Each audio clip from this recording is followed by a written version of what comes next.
Hey guys, welcome back to some more AFK Arena. Today we're over on the test account and we are looking at getting us the brand new hero. So you can see guys from the dailies that we have here, from the adventures, we have a lot that is going on in AFK Arena. So we want to run getting us through the bountiful trial, see exactly how well he performs.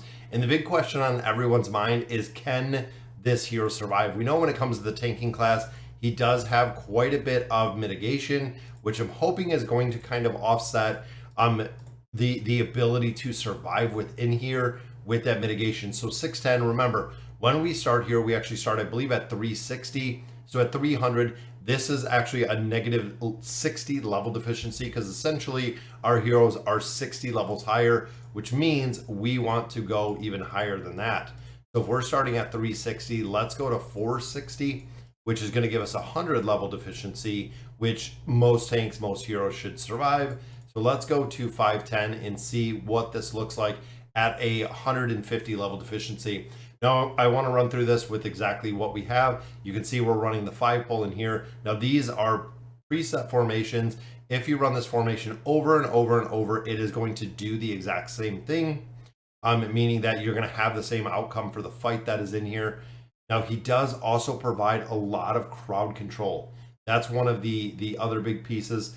I want to see where the damage for him lands, and see where kind of that survivability lands as well.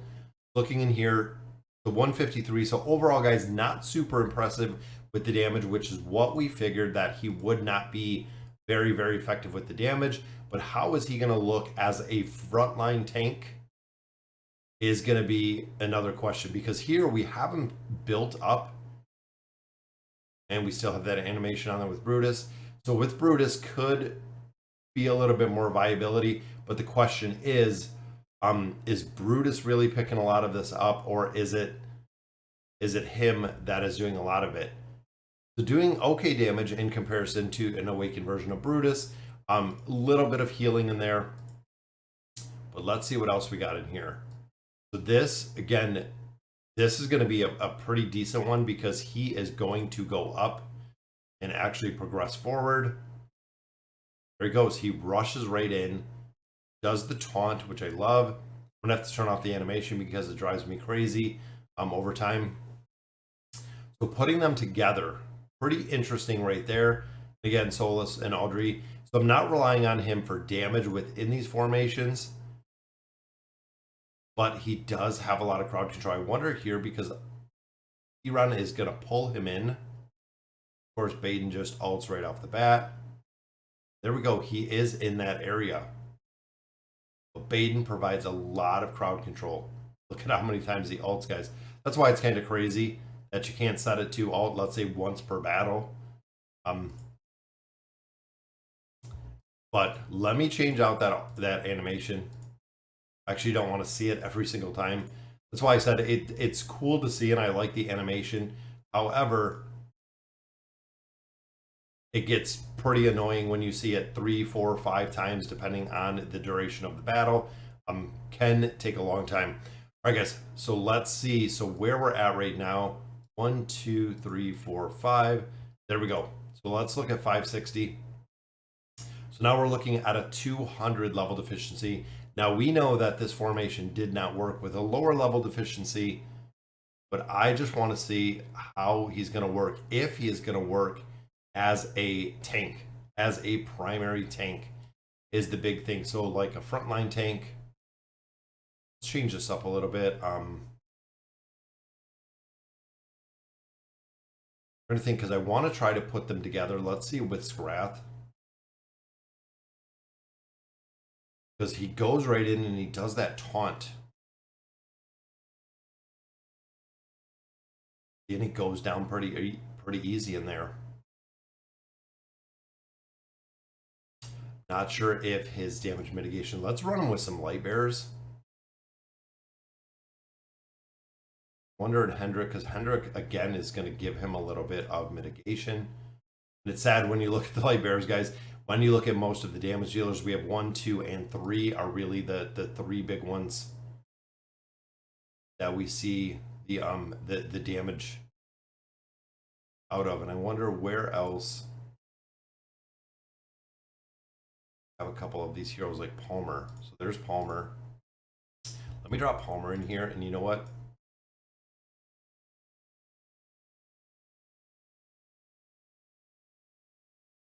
Yeah, let's go with this. I want to see, again, if he can survive. If he goes right there, he's in the mix right in the middle.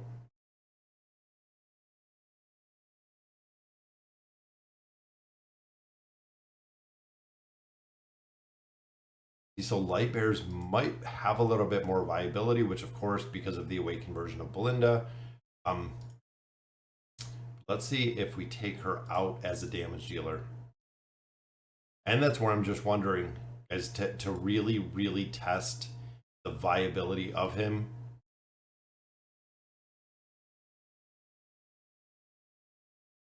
He is over on the enemy side, which means he's taking quite a bit of damage.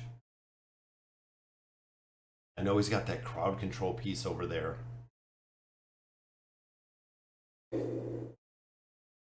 Look at that. Gambit Games got a new subscriber to the channel. But so 420. Let's see if we go a little bit higher. I'm wondering. I seen the 610 is the highest guild trial. Now, of course, you can usually make this work. See, there he died very, very fast. That is what I want to see, guys, is at what point is he not going to be viable? I'm not even seeing what killed him. I think it was Oden. Comes out. He rushes over. He doesn't even make it to the enemy side. And he's already dead. Again, that is kind of the concern. So here we're at 250. He comes out, dashes over, does the taunt, and is completely dead.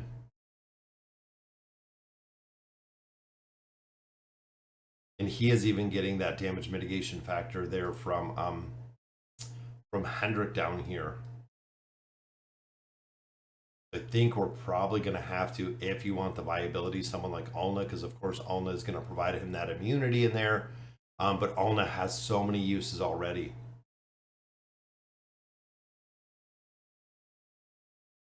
That I don't see the viability of. We can see the stun on a couple different heroes. I think some of that is from Scarlet, though.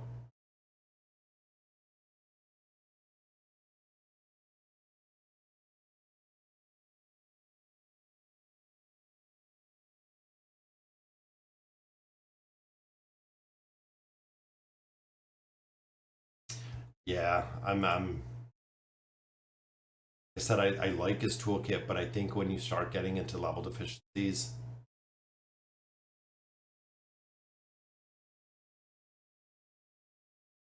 I don't know how well this is going to work. Now for the Lightbearer Tower, he's going to absolutely work just because of the lack of the core tanks in the faction itself. But yeah, they can't even get through the shield, but he's not dying in here. That's the other kind of big part to note.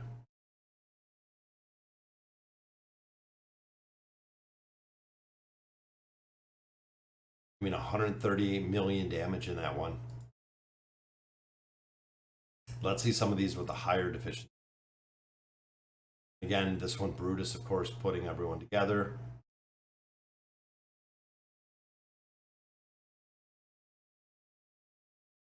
Yeah, I was kind of looking to see if we would have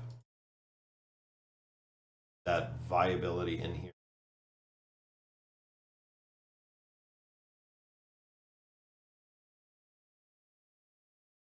There he is, guys. He just falls flat on his face.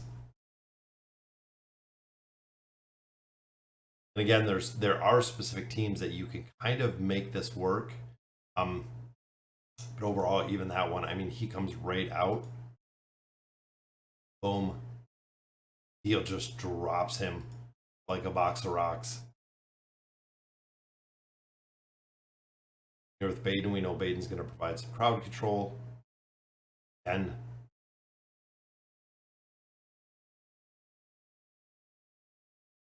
We have mitigation here. Still, he comes over.